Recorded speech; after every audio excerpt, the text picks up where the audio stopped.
Salmo Kapitulo 75. Ang Diyos nga maghuhukom. Nagpasalamat kami kanimo, O Dios.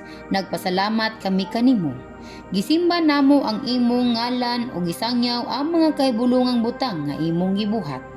Nag-ingon ang Diyos, nagtakda akong panahon sa paghukom o maghukom ako inubanan sa kaangayan. Bisag matayog ang kalibutan ug mukurog ang tanan nagpuyo niini, ako ang magligon sa iyang sukaranan. Gisultihan ko ang mga hambugero sa dili pagpanghambog. Gisultihan ko ang mga daotan nga dili sila magpahimatason. Gimanduan ko sila sa dili pa pagpagarbo. Ang hukom dili magikan sa sidlakan o sa kasadpan o sa amihanon o sa habagatan. Ang Dios maoy maghukom, iyang silutan ang uban ug ang uban iyang pasayloon. Ang Ginoo nagkupot og kopa nga puno sa bag-ong bino sa iyang kasuko. Gibubo niya kini aron imnon sa mga daotan.